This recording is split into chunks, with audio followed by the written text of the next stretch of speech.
Hello children, welcome to the class.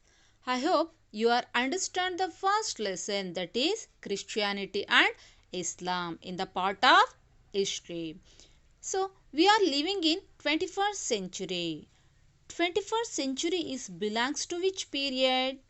Yes, 21st century belongs to modern period.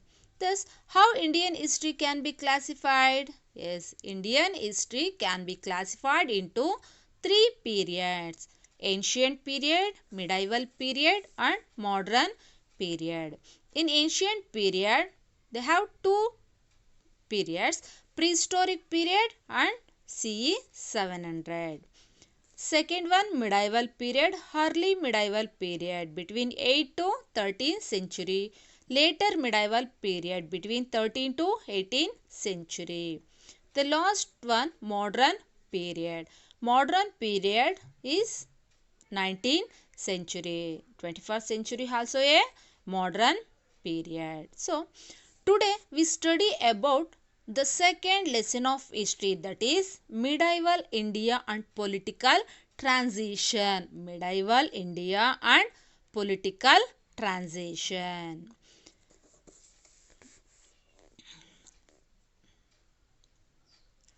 The period between the second half of the 12th century and the first half of the 13th century is recognized as transitional period.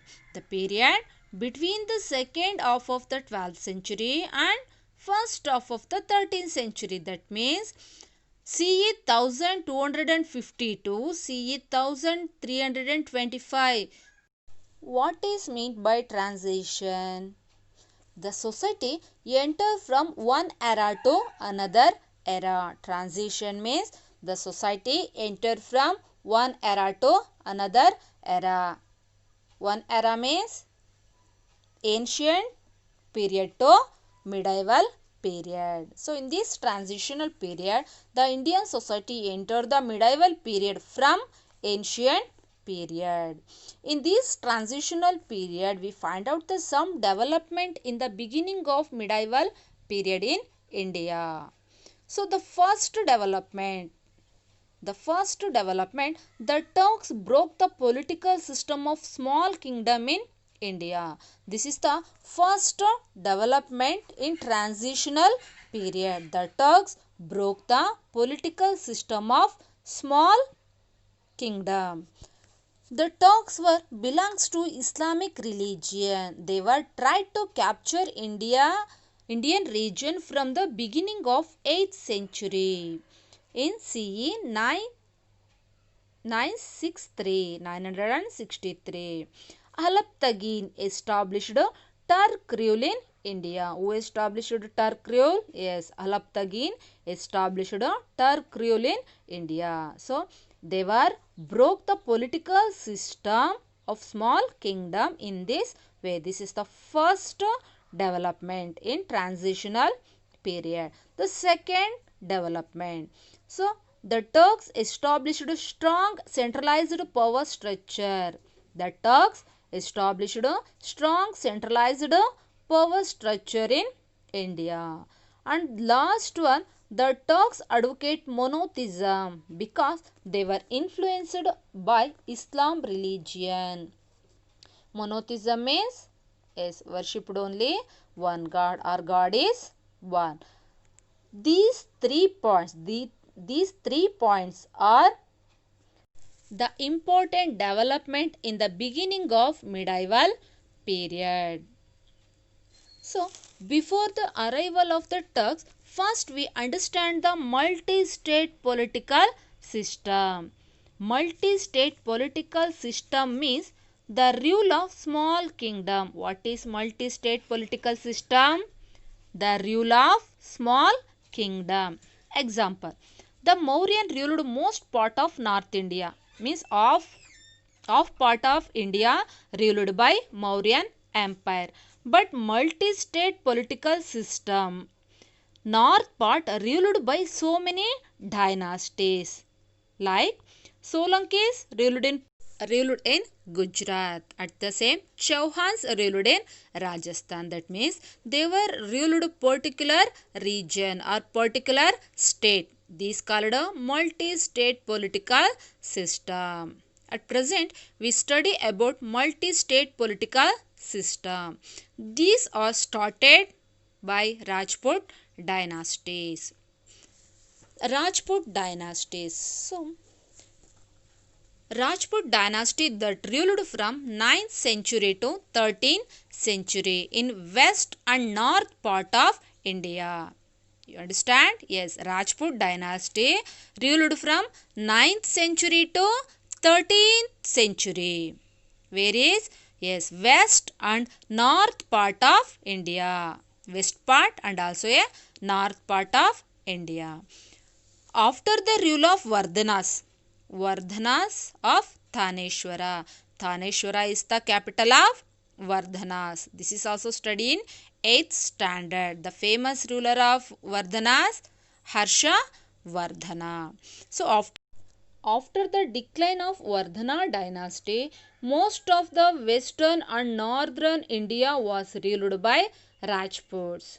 The important Rajput dynasties are Gurjara Pratiharas, Chandels of Bundelkhanda, Garhwalas, Solankis, Paramaras and Chauhans, and also many other dynasties in Rajputs. By the end of the 12th century, Rajputs king like Prithviraj Chauhan, Jayachandra Garhwal, Paramardideva Chandela were powerful kings of North India. In these Rajput dynasties or Rajput families, the first and also important dynasty is Gurjara Pratiharas. Gurjara Pratiharas ruled in mid of 8th century to 11th century. In some inscription of Pratiharas, Lakshmana was the founder of Gurjara Pratihara. Who was Lakshmana? Yes, in Ramayana, Lakshmana was son of Dasharatha and brother of Rama.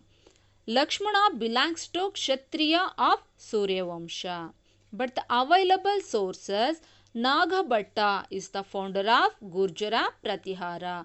Who was the founder of Gurjara Pratihara? Yes, Nagabhatta is the founder of Gurjara Pratihara. They ruled from Ujjaini. Ujjaini is in Madhya Pradesh. They were ruled Sindh region. Kanauj was the capital of Gurjara Pratihara. Kanauj is in Uttar Pradesh. They fought back the frequent Arab attacks. The Gurjara Pratiharas fought back the frequent Arab attacks. The important or powerful rulers among the Gurjara Pratiharas, Mihira Bhoja and Mahendra Pala, both are the powerful ruler among the Gurjara Pratiharas. They defeated the Palas of Bengal and had extended their kingdom till Bengal. An Arab traveler, the name is Sulaiman, was Arab traveler. Sulaiman was an Arab traveler. He had visited the court of Mihira Bhoja. Mihira Bhoja was one of the powerful ruler. Sulaiman has appreciated the kingdom, it had peace. Mihira Bhoja kingdom, it had peace. Gurjara Pratihara rule declined during the rule of Mahipala. Mahipala was a son of Mahendra Pala. Next, this chart is very easy or very helpful to remember the Rajput dynasties, founders, capitals and great ruler. So, prepare a chart like this. So, let's take a homework. Which period? The first question is which period recognized as transitional period? Second one, what are the development indicate the beginning of medieval period? Write a 3 developments. Third one, what is meant by multi-state political system? Fourth one, Name the Rajput dynasties. Fifth one, who was the founder of Gurjara? Sixth one, which was the capital of Gurjara Pratiharas? Seventh one, who were the powerful rulers of Gurjara Pratiharas? And last one, who was Sulaiman? Thank you.